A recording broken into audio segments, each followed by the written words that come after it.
दोस्तों, कोई भी इंसान हो, चाहे वह जॉब करता हो या स्टूडेंट हो, उसे सफलता तभी मिलती है जब वह खुद मेहनत करता है, प्रयास करता है, प्रयत्न करता है। अगर कोई स्टूडेंट सिर्फ सोचता रहे कि एक दिन कोई फरिश्ता आएगा और उसके हाथों में अपॉइंटमेंट लेटर थमाकर चला जाएगा, तो ऐसा कभी नहीं होता दोस्तों। IAS, IPS, क्लर्क या जो कुछ भी आप बनना चाहते हैं, आप वो तभी बनते हैं जब आप खुद उसके लिए पर्याप्त तैयारी करते हैं, फॉर्म भरते हैं और खुद ही परीक्षाएं देते हैं।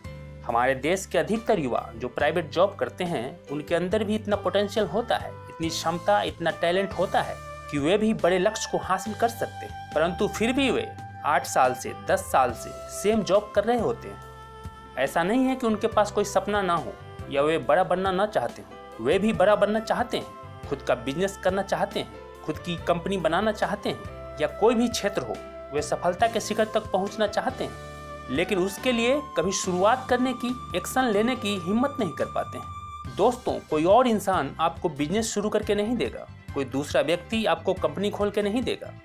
इसके लिए खुद ही तैयारी करनी पड़ती है, शुरुआत करनी पड़ती है, खुद ही एक्शन लेने पड़ते हैं। आप आखिर कब तक सिर्फ सोचते रहेंगे और हाथ पे हाथ धरे भगवान भरोसे बैठे रहेंगे? भगवान भरोसे मत बैठिए, क्या पता भगवान आपके भरोसे बैठा हो, क्या पता भगवान भी आपको सफल होते हुए देखना चाहते हो। लेकिन उसके लिए आप पहले शुरुआत तो कीजिए, एक्शन तो लीजिए, अपना कदम तो आगे बढ़ाइए। दोस्तों, एक छोटी सी कहानी मैं आपको बताता हूँ। एक बार की बात है, एक किसान के गेहूं के खेत में एक चिड़िया ने अपना घोंसला बना रखा था। चिड़िया ने उस घोंसले में अंडे दिए और कुछ दिनों बाद उन अंडों से बच्चे निकल आए।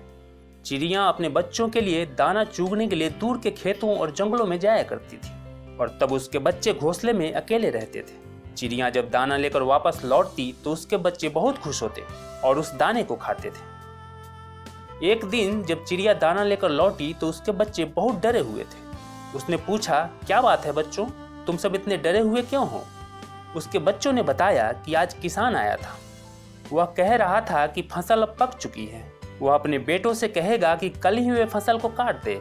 अगर उन्होंने फसल काटी तो हमारा घोंसला टूट जाएगा, फिर हम कहाँ रहेंगे? चिड़िया बोली, चिंता मत करो बच्चों, अभी फसल नहीं कटेगी। अगले दिन सच में कोई फसल काटने नहीं आया तो चिड़िया के बच्चे भी बेफिक्र हो गए। लेकिन कुछ दिनों बाद एक दिन जब चिड़िया दाना लेकर लौटी तो एक बार फिर उसके बच्चे डरे हुए थे। उसके बच्चों ने बताया कि किसान आज फिर आया था और वह कह रहा था कि बेटे नहीं आए तो क्या हुआ, कल फसल काटने के लिए वह मजदूरों को भेजेगा। चिड़िया ने इस बार भी बच्चों से कहा कि तुम सब फिक्र मत करो, फसल कल भी नहीं कटेगी। कई दिन गुजर गए लेकिन फसल काटने कोई नहीं आया।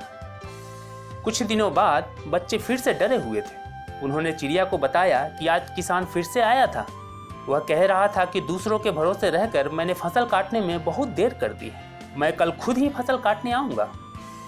यह सुनकर चिड़िया बच्चों से बोली कि अब हमें यह जगह छोड़कर किसी सुरक्षित जगह पर चले जाना चाहिए, क्योंकि कल खेत की फसल जरूर कटेगी। वह तुरंत बच्चों को लेकर दूसरे घोंसले में आ गई, जिसे उसने कई दिनों की कड़ी मेहनत से बनाया था। अगले दिन चिड़िया और उसके बच्चों ने देखा कि किसान ने फसल काटनी शुरू कर दी है। बच्चों ने बड़ी हैरानी से चिड़िया से पूछा कि माँ, तुमने कैसे जाना कि कल खेत की फसल कट जाएगी? फिर चिड़िया ने बच्चों को बताया कि जब तक इंसान किसी कार्य के लिए दूसरों पर निर्भर रहता है, वह कार्य पूरा नहीं हो पाता है, लेकिन जब इंसान उस काम को खुद करने की ठान लेता है तो वह काम जरूर पूरा होता है। किसान जब तक दूसरों पर निर्भर था तब तक उसकी फसल नहीं कटी, लेकिन जब उसने खुद फसल काटने का फैसला किया तो उसकी फसल कट गई।